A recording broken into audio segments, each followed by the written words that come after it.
Well, hello, Grace. Hi, Kristen. Happy to chat with you today. You too.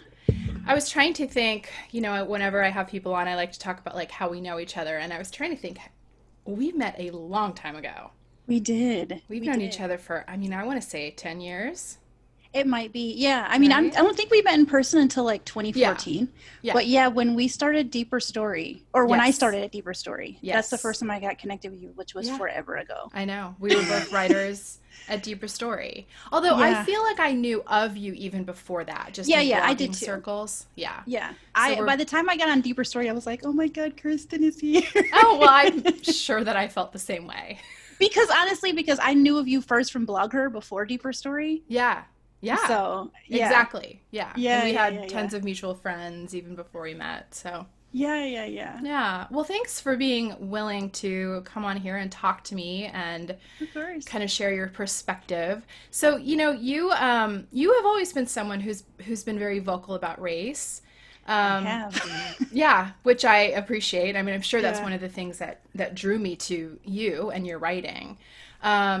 Talk to me a little bit about your journey with that because I feel like you have really had a journey, even in your own personal Yeah. self. Yeah. I feel like I'll be honest with you. I'm at this point now where I feel like I'm ready to not talk about it as much. Yeah, Not that we're not going to talk about it today, but just as much that as I makes have sense thought of. though. Yeah. Yeah, because okay, so here's my story. I have a white mother and a black father, but I was raised with a white mother and white siblings who Hmm. were not, I'm sure, doing the things that you're doing with your blended family of racially diverse children. We were not talking about it and it was not being handled and it was being Hmm. handled poorly. Hmm. So race came up very early for me as a bad thing. Hmm. And I started feeling angry about issues about white people when I was like 6 or 7. I had a white brother who was calling me the N word in the home. And and it was very obvious to me too. I was living in a black neighborhood and my mother and her children that weren't me Yeah. were the only white people. And so I also saw kind of the fear that my siblings had of people in the neighborhood. And then I had the Hmm. fear of my brother. So anyway, so it's just been on my mind for so many years. I literally thought about that like 2 weeks ago. Yeah. Because people have asked me like, why don't you work on a race related book? Like, why don't you actually do something like that? And I just was like, honestly, I'm tired. Hmm. I've just been thinking about this for like decades. I'm Yeah. just tired. I didn't start thinking about this when I was in college or when I started writing.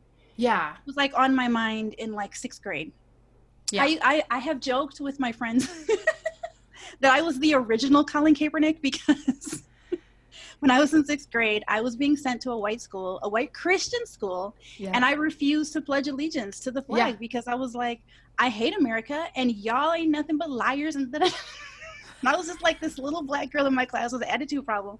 I used to get in trouble for not pledging allegiance. So I am the original Colin. But anyway, so just stuff like that. Like I was always in race wars since Hmm. junior high, literally. And I think probably by the time I was in college, when I was like, I really have to deal with this. Because by the time I was in college, I was like, I think I legit hate white people. And it was just affecting like the white people who I actually loved. Yeah, absolutely. And I mean, Yeah. I could see how you would feel that way because Yeah. you didn't have that mirror growing up, Yeah. the Oh, the person, healthy. yeah, the healthy mirror of someone who was your own race. And then you also weren't, it Yeah. sounds like you weren't having adults that you could talk to about this anger. Nobody. And there was no Google. There was no internet. There was no Right. camaraderie. So you There were just by wasn't the like the yourself. yeah, it wasn't like the hey Grace, be proud of your heritage. You know, Right. that just wasn't happening. It was just like the black kids in my neighborhood, like, yeah, we hate white people because da, da, da, da. Right. And while I think there's a healthy space for that, Hmm. for black kids to be able to say what they're angry about, Yeah. I do think there needs to be a balance, and I just did not have that balance at all, Right. nor the Yeah. constructive. Like I would have loved to have had the access that our kids have to go on the internet Right. and read blogs that are thought through, like think Yeah. pieces.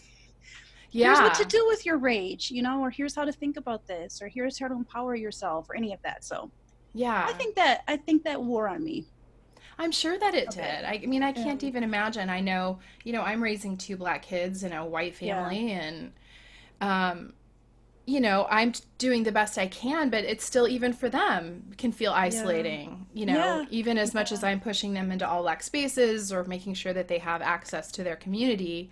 Yeah. And it's interesting though, because it sounds like you had access to your community, but it was just sort of peer to peer.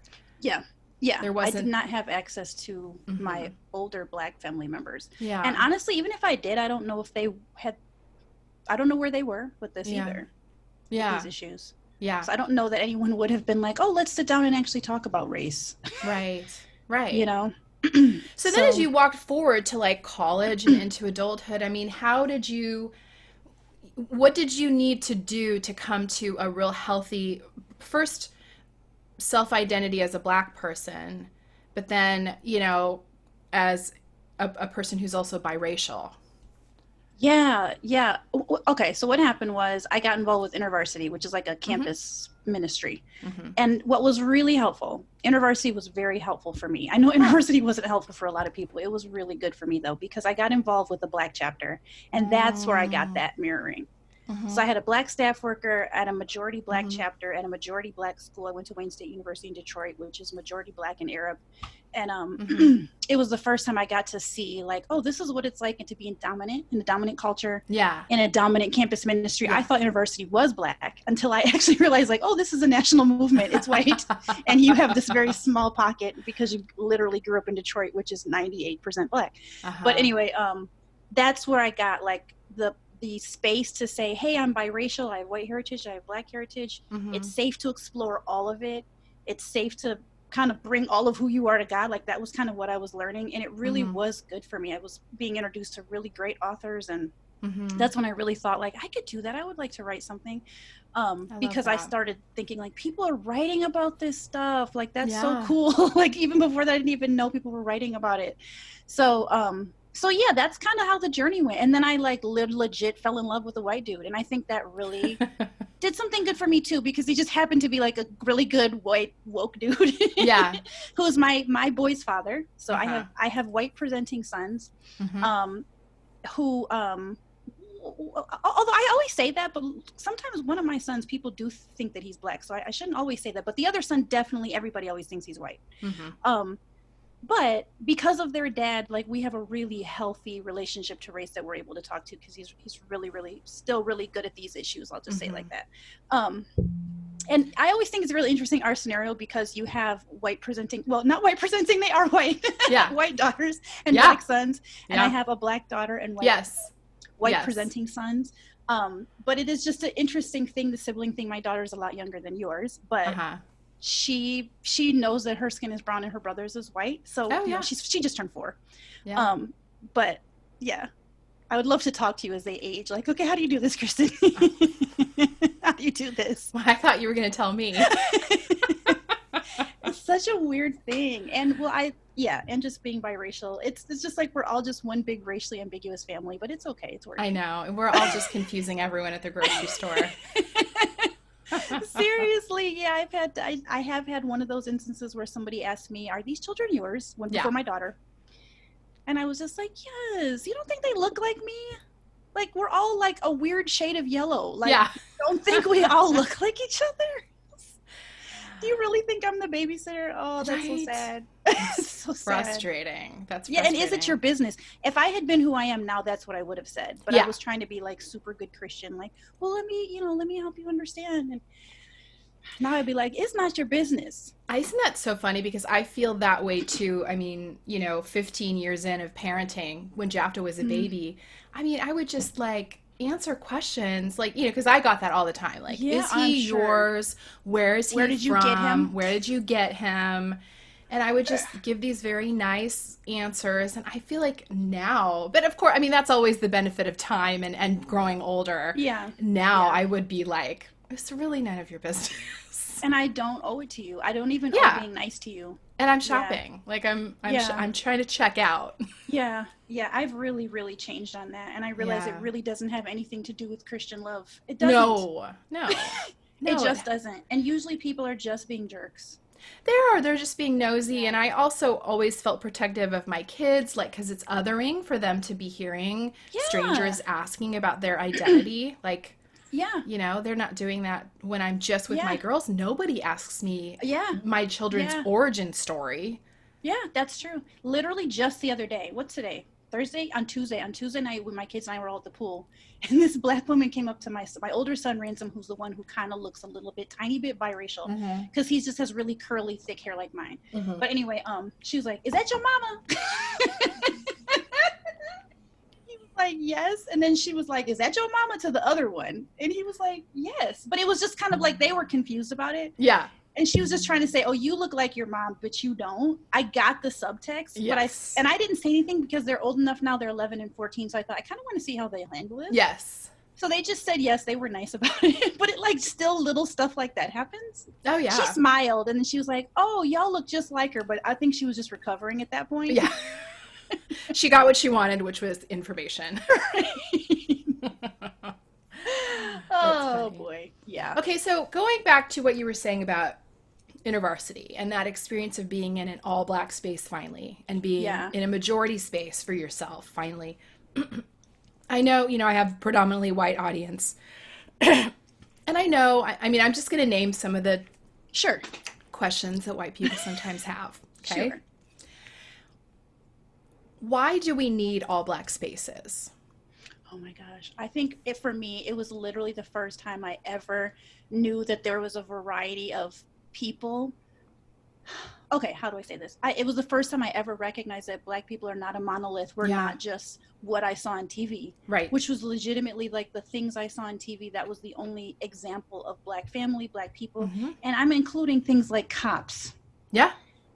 Those horrible, horrible exploitative shows. That was all I knew. So the kind of internalized racism that was happening in me living in urban Detroit, I was believing like that, like black men are more dangerous.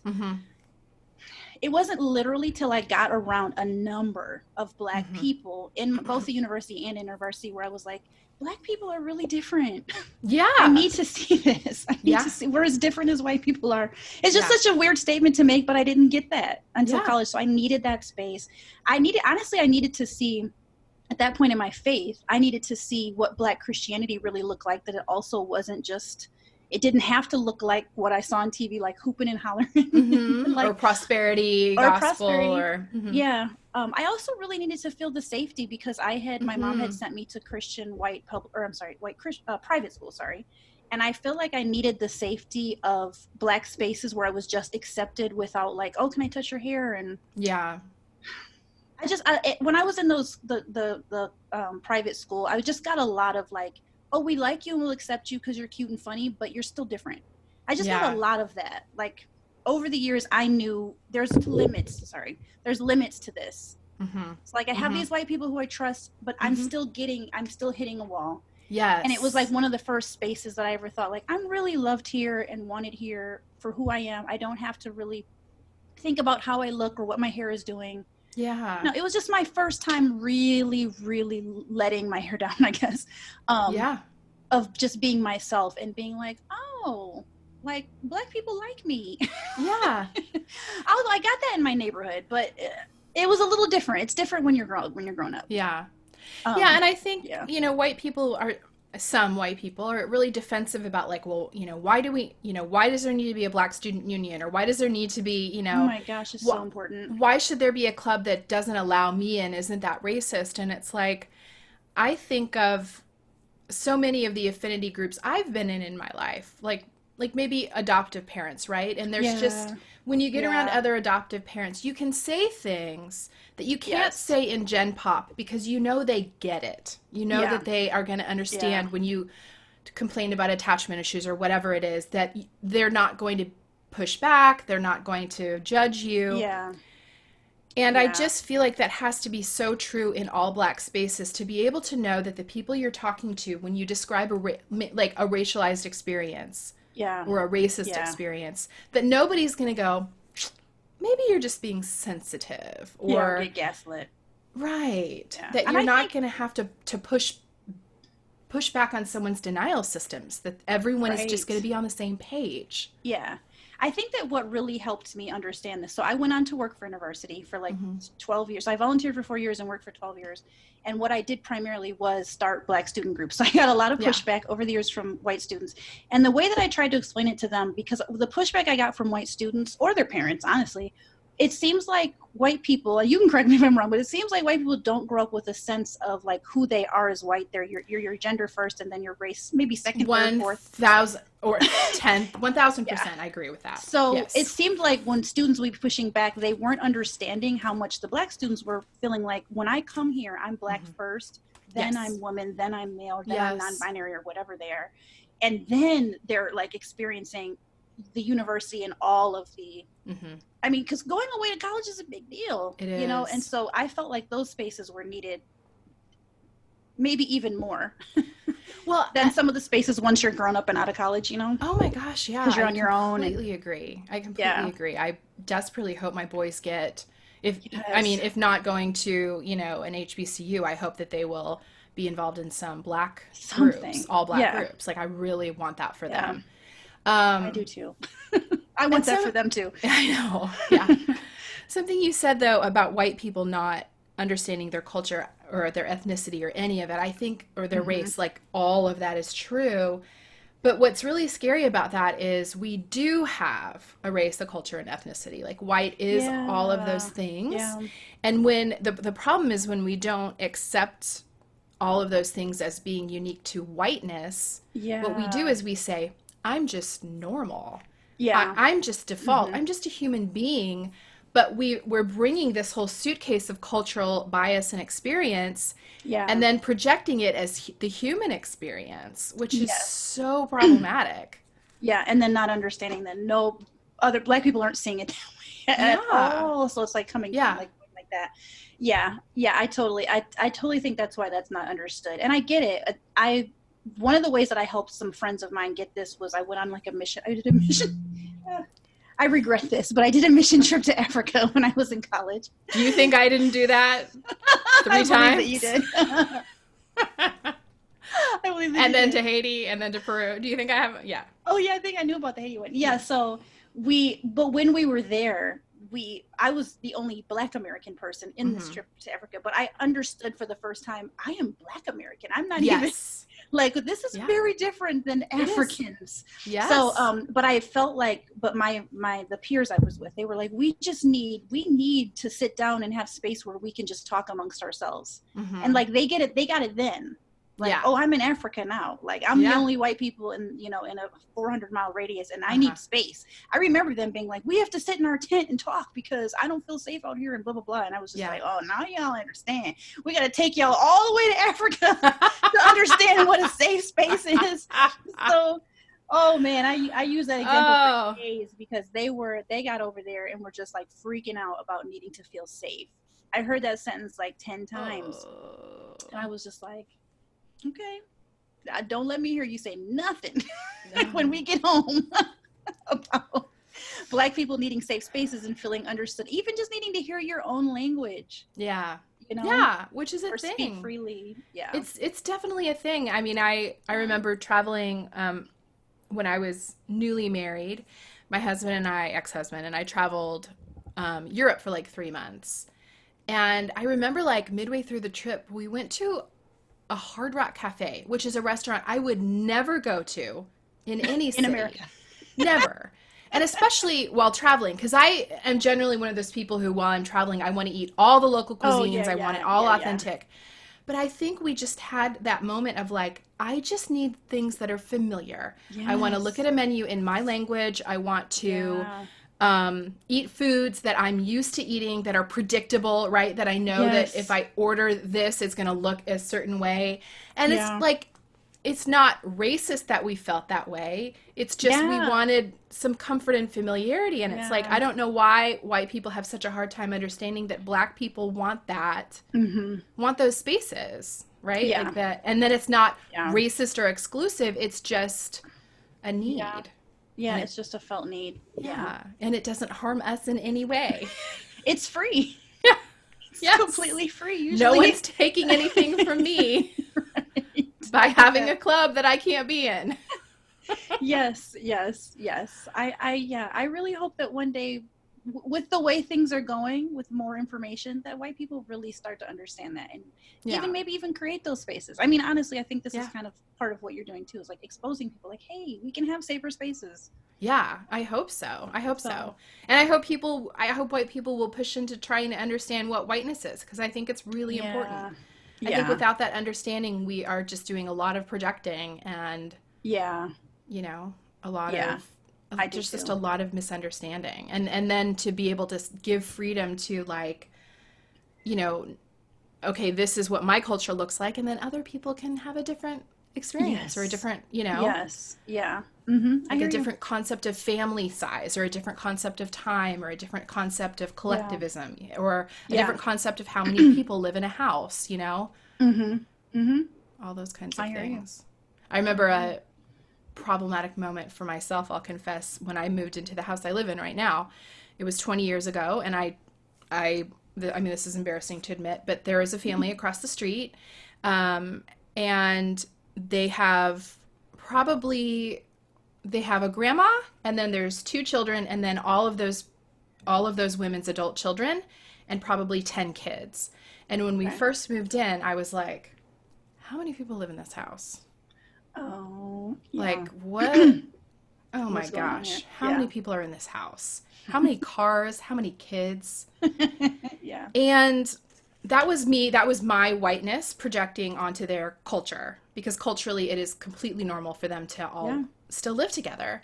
And I've gotten to know that family over the years. They, Oh, that's all of awesome. those kids babysat my kids. I Oh, that's so cool. adore this family, and have since been invited, you know, to their parties. And I have moved from a state of judgment to actually a state of, I really envy the community and Yeah. familial support that they have going on in that Yes. house. Yes, I do I too. I envy it, and I actually value it, and I actually have changed to flipping from, wow, I don't know why white people don't, like, why do we all move out Yeah. and separate, and why are we not living with our extended family for that help and support, Yeah. you know? Yeah.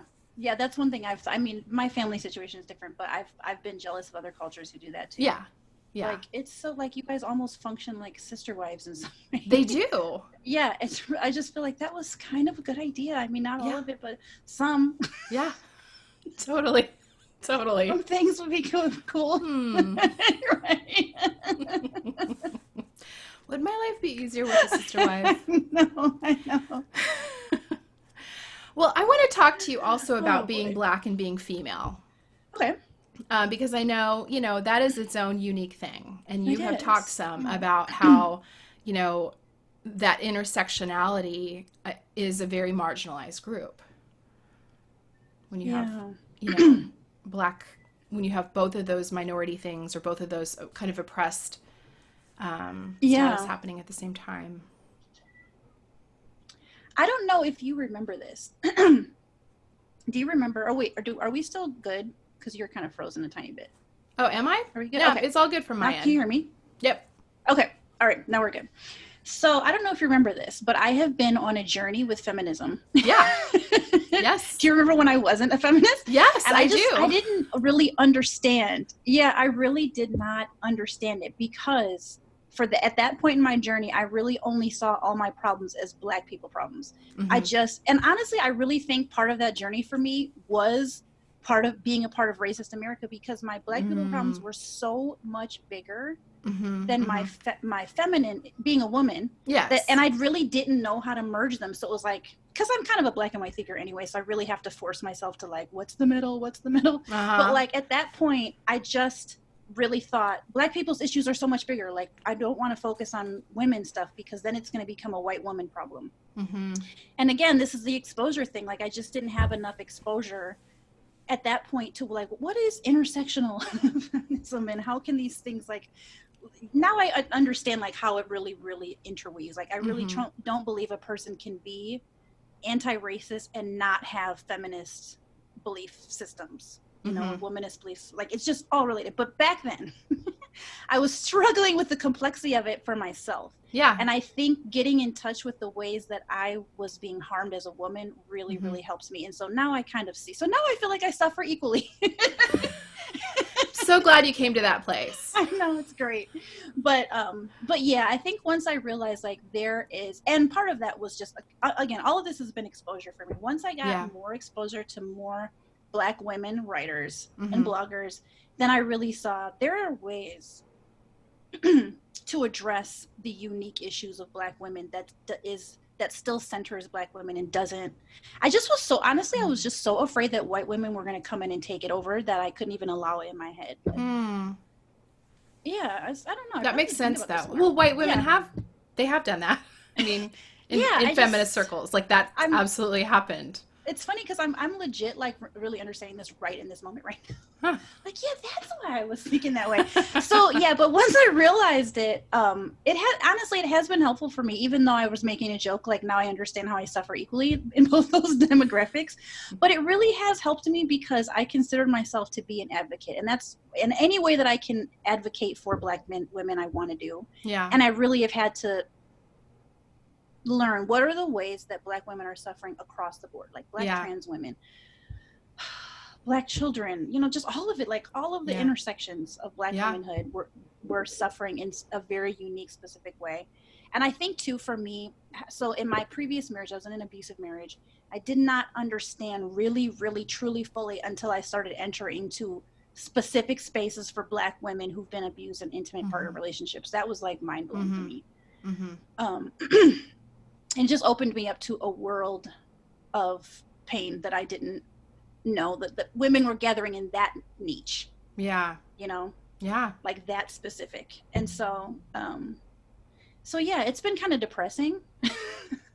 But at the same time, I'm like, no, this is what I really need to do. Like, this is my passion. And even when I was like, when I was like 16, I had a guy, like a boyfriend, like push me down or something. Like, he pushed me on the driveway. And I'm like such a drama queen. I said to him, this is really funny now, but I said to him, if I survive you, that's all he ever did to me, by the way, was push me on the driveway, which is significant. But I was like, if I survive you, I promise to God that I'm gonna advocate for Black women for the rest of my life to make sure that we survive all the shit that we have to go through. Something like that. And it just was like this dramatic moment, but I do remember having a feeling like I really want to advocate for Black women. So it was like down there, like it's somewhere I got confused between 16 and 40, but like that happens. I really, So now I'm really kind of leaning into that. I love that. And figuring out like, what can I do to kind of address this intersection of pain? Yeah. Especially from Black men, because my abusive husband was Black. And that was like a particularly heartbreaking thing for me. Like, I don't know. If he had been something else, maybe it wouldn't hurt so bad. But I just felt like, dang, like we got to get it even from y'all, Yeah, I mean, it's just sad. It was just really sad. I think that there is so much intergenerational trauma, obviously, in the Black community. Yeah. I mean, it's unavoidable, and to think that it couldn't or wouldn't be there when you look at history and even recent history. Yeah. And I understand that his trauma came from his abusive mother, because she was abusive to him, and his mother's grandmother was not a free woman. So it's just like that close in his family. That close to a pile. That's not even an accurate word of trauma and physical violence. Yeah. So his physical violence came from his mother, which no doubt came from their grandmother who was a slave, which landed on me. And I was just like, this has landed on me. Right. How many years later? Over 100. Uh-huh. Yeah, over 100. It just was like a mind-blowing thing that, I mean, obviously I'm still processing, but like, it was hard. I'm sorry, I feel like I want to start crying. It was hard. It is hard, and I think, I just think it's so important for people to understand when they go, well, why are we still talking about slavery, or why are we still talking about Jim Crow, that these structures are still, like, the damage from these structures are still being felt. Yeah. Yeah. And they're being felt by everyone. The ripple effects are for everyone. Like, we should all want healing. And to understand how damaging and how the damage remains. Yeah, yep. And I think about that a lot in terms of my daughter, knowing Yeah. she's she's with him, Hmm. and I mean, you know, we share custody, but she's Yeah. still with him, Yeah. and I want to be sure that she too is not traumatized by her black Yeah. father, which I was Yeah. also severely abused by my black father, and it's like this. Yeah, if I stop and think about it too long, I will start crying. So I should stop, but it's heavy. It's It's really heavy. heavy when I start compiling. Yeah. It is really heavy. And I think, Yeah. yeah. Um, I mean, Yeah. I'm sorry I didn't mean to like go no, I super. mean, I think this is an important topic, and Yeah. I mean, it's one that has hit my family as well because, Yeah. you know, my oldest came to me through the foster care system, Mm. and he came to me through the foster care system of generations of foster care. Yeah. And I'm sure when you look up that ladder, Mm-hmm. Yeah. it's racial trauma, And yeah. Yeah. And no doubt. yeah. And I'm not sure if this is okay to ask, but are your children from like a colonized country? I'm assuming. So Or Jafta's African American. He's from the oh, okay. U.S. Okay. And Okay. so he came from the foster care system. His Okay. mother was in the foster care system as a child. His Oh, grandmother wow. was in the foster care system as a child. Wow. And you know, and as you said, when you start going up to grandma, Mm-hmm. we're starting to look at a generation that was either not free Yeah. or incredibly oppressed, even Yeah. if they were free. Right. And I 100% think that legacy is a legacy Is of it's in oppression the and racial DNA. trauma. Yeah, Yeah, for it's sure. literally in our DNA.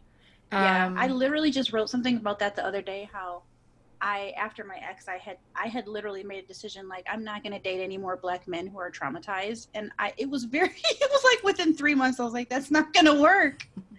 Like, well, cuz if you really believe that we're still carrying it in our DNA, which is scientific, it's not just mhm. like this thing that black people are throwing out, that trauma, yeah, is in our DNA. So I was just like, yeah, I think I'm going to have to, I just need to be way more careful.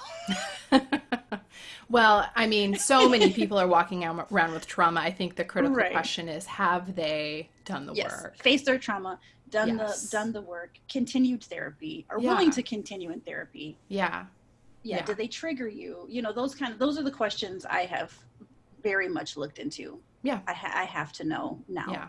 like 100 times more information than I knew going into Hmm. previous situation. Totally.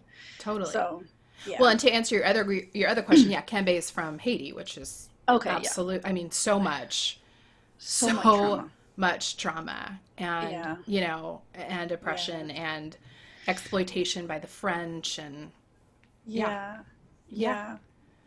But I mean, I feel hopeful because I'm like, they're going to get such a different legacy with you, you know? I hope so. I Yeah, mean, me too. It makes me cry just thinking about it. oh, Like, it just makes me feel really hopeful yeah, I for hope them, so. you know? And for my kids too, like having Yeah, someone to be able to guide them through yeah. the trauma. You're making me Sorry, cry. Kristen. I did not expect to like go all No, this it's deep, but okay. But this is important. I mean, actually, I yeah. feel like if I think this may be the most important thing for people to understand about race. Yeah. I mean, I'm a Yeah, and how therapist. much I black mean, this people feel is, ownership yeah, of each other. yes. Yeah. Like me Oh even gosh, feeling yeah. little this teeny tiny amount of ownership for your kids, even Yeah. though I've literally never crossed their path, but I've known them through your writing for all these years. But So I and feel like concern for them. I I You love know? that because I will tell you, I mean, my black friends, both the ones that know them and don't, Hmm. do have a lot of Yeah. mama bear. The auntie Yes. feeling. Yeah. And Yeah. I I do love too. that. I love that and I'm grateful for it.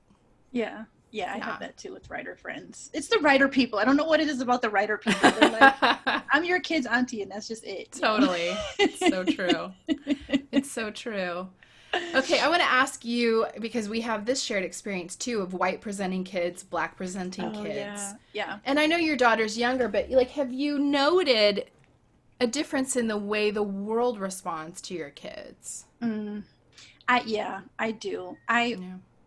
I know, yes, I notice it in me in ways that I don't even I didn't even recognize. So I'll give you a really example that's something that surprised me is we were we were in a situation where the cops were around. It wasn't like I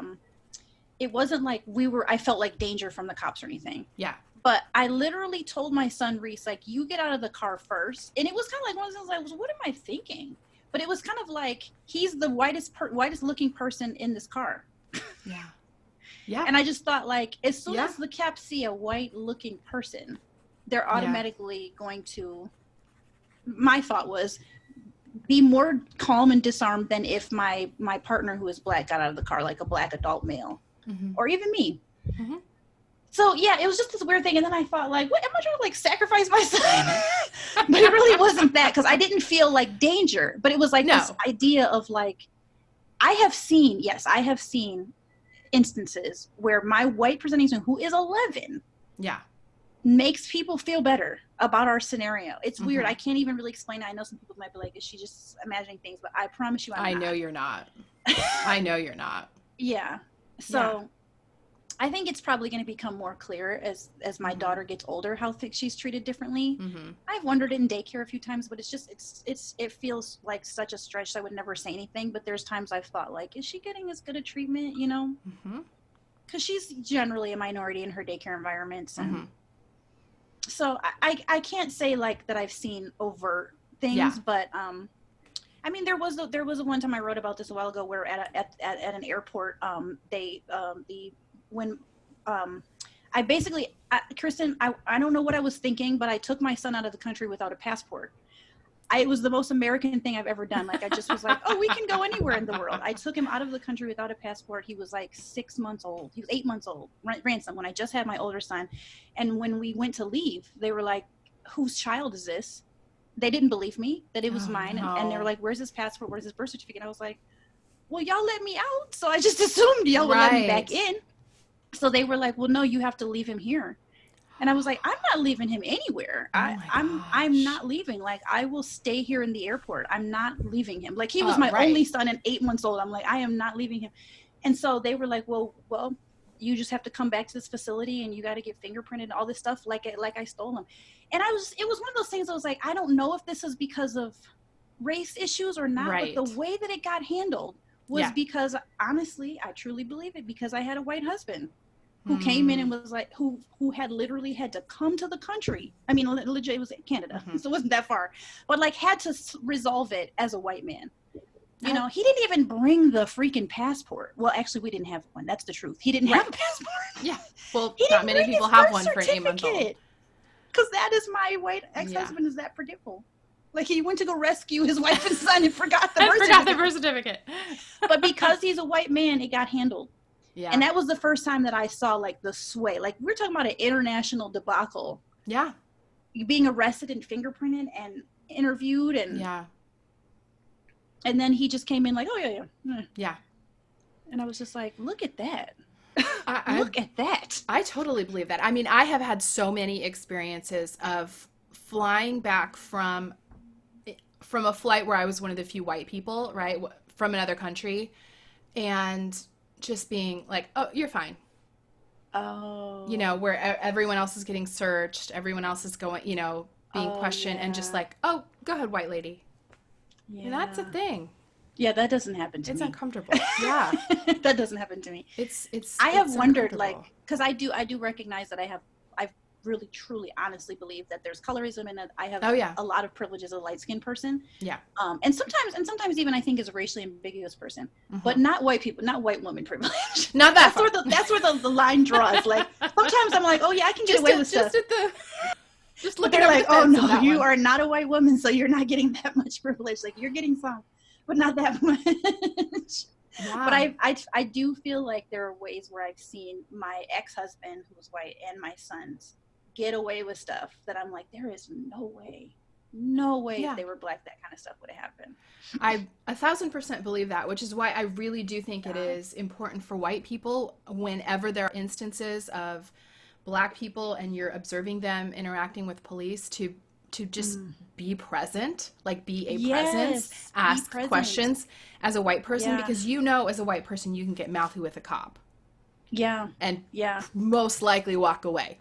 So I No, do think exactly. it's imperative for white Exactly. people to be present and just say, "Hey, what's going Yeah. on? Hey, Yeah. what are you Do you doing?" know? Do you know, Kristen, that I think that's true of me? This is gonna be sound crazy to you. Maybe not to you, but maybe to other people. That happened to me 2 weeks ago with darker skinned people. So Yeah. there was like a darker skinned black woman and Yes. her boyfriend slash husband, whatever, fighting with the waiter outside. I actually started filming it because I knew the cops, because I heard the waiter say, "I'm calling the cops." So I started filming it right away. Mm-hmm. So the cops came, and the black woman who was angry at the waiter started yelling, Mm-hmm. just screaming at the cop. And so Mm-hmm. I'm filming it, and I'm like, oh god. So I was like, if I go over there, I bet you $5.55 that my light skinnedness will calm him down. Like, oh Mm-hmm. look, here's another black person who's not yelling, who's light skinned. I Mm-hmm. swear to goodness, I went over there and he was like, "Are you involved here?" And I was like, "Actually, I'm just here to film."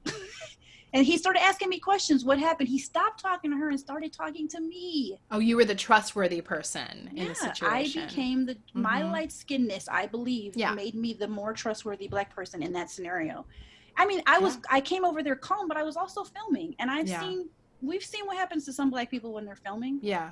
He didn't speak to me in any kind of way. He just was like, "What happened?" He was asking me for the details. I was not in the restaurant, so I don't know what happened in the restaurant. Yeah. All I know is what happened when they came out. I was just waiting in the car for my partner to grab our to-go order. Yeah. I was literally no one that had anything to do with the scenario, and he still asked me, "What happened? What did he say? What did she say? What did he do? What did she do?" And I was just like, and the lady was looking at me like, "Ain't this about a bee?" Like, you know?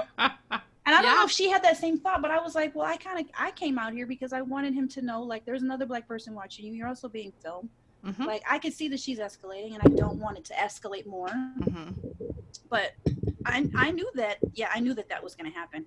I think white people don't understand how much black people, like, can read situations with white Mm-hmm. people Mm-hmm. and know how to accurately de-escalate white people, I think, more than we're given credit for. Oh, if we choose to. I think you're Yeah. absolutely right. I mean, I think Yeah. because you're able to kind of step back and look at the patterns of behavior. Yeah.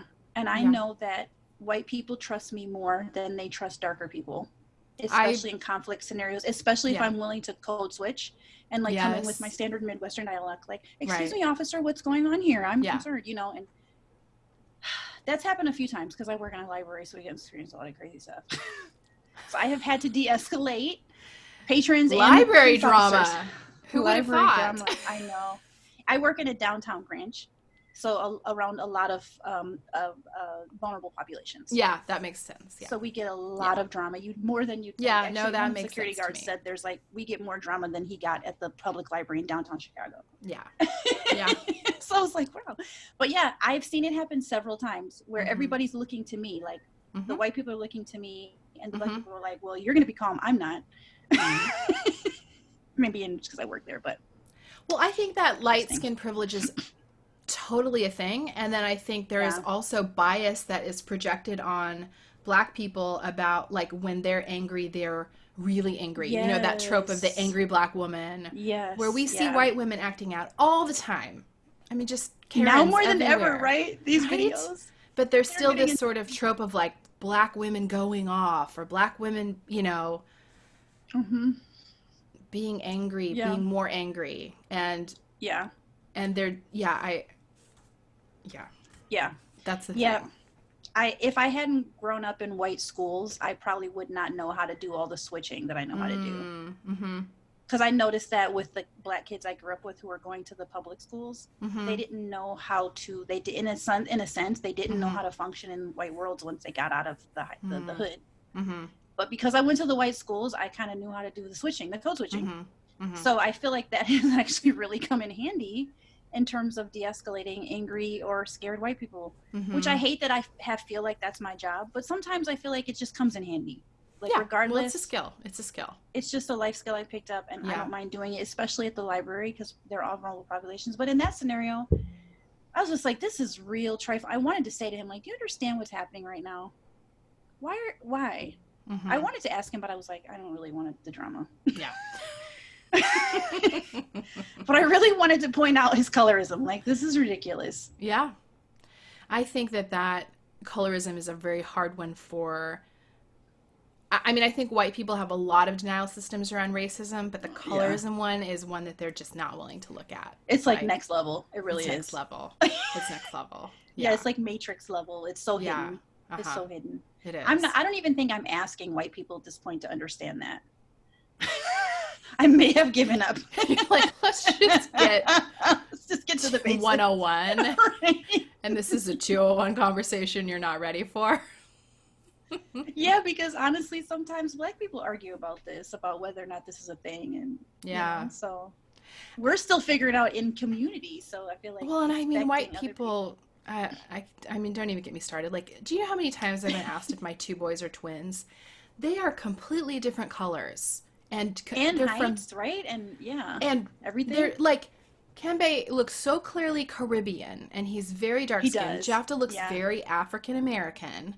Yeah. Their faces bodies, are everything's different. yeah. Everything's their bodies are super different, and people will be like, "Are they twins?" I'm like, "Have you never been around black people? Like, do you not understand that just because two people are black doesn't mean they look like they like?" If you held up my arm, Jafta's arm, and Kembe's arm, Jafta's is in the middle color between our colors. Yeah. Like he's. Yeah. No, yeah, you're right. Yeah, he's so much darker. Well, because, you know, Jafta, we did the DNA test. I mean, you know, he's 16% white, which, of course, we will never let him live down. That's hilarious. Does Kembe have a minutia of white in him at all or no? Zero. Nothing? Zero. You know, I have never done that because I'm afraid. Did I ever tell you that? I'm sure I haven't. 'Cause what context would I have told you that? But yeah, I've never done one because I've been afraid. I've been too afraid what I would find. Really? Like, yeah, I've been afraid it would be like, you are 82.6% white or something. Well, but here's the Legit, thing. I mean, your father's black. Yeah, he is. And it's not about percentages. It's about I know. It's about experience, and it's about how, you know, you have lived the black experience. Yeah. Because you are perceived as black. So it's my final frontier in my journey is finally getting a DNA test. It's something I've. But you at least know, like, my boys don't know their parents, so they that's different. And both of their parents are deceased, so we had no info at all. Yeah, you know, I can none see at why all. That would be really important. Yeah. I mean, I think it would be interesting. It's just one of those things that I felt afraid, and I've been like, oh, I don't have the money. When, like, for the last 6 years, I'm sure I could have scraped together $100 or whatever it is, but. Well, one of these days, I will get one and I'll email it to you so you can know how white or black. I think it's really fascinating to find out just the origin countries, you know, because I think, you know, even, I mean, most African Americans don't know that because that history was erased. But so it was cool to know, like, both my boys are 50% Nigerian, so that was fun for them that they share that, and that's they were both huge amount too. Yeah, for that's both of them. Mm-hmm. Yeah, and then they both were next highest in Kenyan, and so cool. That's where I went actually. Yeah. I know that my mom is Italian. Like, her family was like a first generation from Italy, so that's kind of cool. Well, that's just nice knowing that. I mean, that. I wouldn't need a DNA test to prove that. But yeah, I don't know anything. And my dad told me that at one point that we had Cherokee, but I feel like all black people claim Cherokee. Like, did we? So do white people. Really? Every white person. See, my mother told me the same thing. Really? And then I did the DNA test. I'm like, Mom, there's nothing. Cherokee. I'm interested to know because the one time, so when my dad died, I did go to his funeral, and I went to, they had like the after gathering or whatever it's called at somebody's house, and there was a picture of like a native person on the wall, quite prominently on the wall, and I was like, who is that? And they were like, oh, that's our great grandfather Huron or something, and I was just like, really? Maybe yours is actually true. Yes, I'm like, so I really do have native. I kind of was, this was like, you know, this was over 10 years ago now. So it's something I've never thought about because somebody did ask me, like, do you really seriously have native? And I was like, Native American, I really don't know. Yeah. I should look into it. But I feel like, but that would be another complex thing to think about. Like, oh no, I have another identity. Maybe you get through the pandemic. Maybe you just get through COVID first. Then come to terms with the potential additional identity. Oh my gosh, that would be crazy. Oh. Well, thank you so much for chatting with me today. Yes, it was fun. I really appreciate it, and I've I mean, you know, I followed you on social forever, and I just always appreciate your perspective and your voice and your writing. Yes, same, same, same. Thank you. Where can people find you online? So I am great at Grace underscore Sandra underscore. I Mm-hmm. think I'll just about everywhere. Yep. Grace Sandra on Facebook and graceactually.com. Oh, and I have a book on Amazon called Grace Actually. Yes. I will link that That, up. I will yes, link that thank up you. for That I everybody. have done a horrible job marketing because I self-published it, and that means, did you know that when you self-publish a book, you do all your own marketing?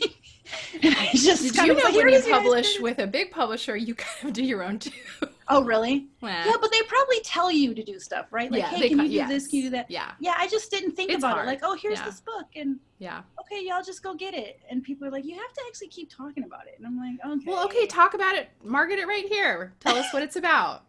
Okay, so Grace actually is a compilation of kind of the blog posts that people have loved the most from me Mm-hmm. in the last 10 years, probably, or whenever I started blogging.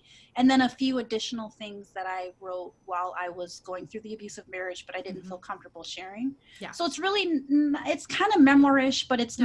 not, it's compiled by topic. So there's like 5 or 6 Mm-hmm. chapters on faith, 5 or 6 chapters on love, 5 or 6 chapters on loss, and then a few chapters on like race and Mm-hmm. race issues. So it's not really connected. I wrote it, I compiled it in a way where people wouldn't know when stuff happened Mm-hmm. and with who. Yeah. I'm not really sure what my thinking was, but I just felt like one day I really do want to do a memoir that makes sense. Yeah. Like Well, a chronologically. linear, a linear Yes, memoir. I want to do a Yeah. linear memoir. So for this, I was just like, it's really just a compilation of things I've written, and partly, Kristen, because everybody was like, why do you just not work on a book? Like, why have you just said you're going to work on a book and never put something out? And I was like, I want to, but I just keep like making my life fall apart. And so I just can't get Familiar my with that. shit together Yeah. enough to do it. And so I finally was just like, I'm just going to self-publish something because Yeah. I want to be able to tell people I'm going to do a book. I promise you, I'm going to pursue all the stuff, an agent, Yeah. a contract, all that. But for right now, this is all I have to give you. I will give you something. And this is all I literally can pull out of Yeah. my booty hole right now. Sorry, that was an example. Which gives you an indication of kind of how I write, very raw. And, Absolutely, you do. I love it. yeah. All right, well, so people can go find Grace Actually. So they can find that, on Amazon. Just search On Grace Amazon. Actually. Awesome. There's hard copy, Yeah. and Kindle copy. And Awesome. yeah, I'm probably the most active on Instagram. Awesome. So Thank you, friend. thank you so much. This was fun. It was.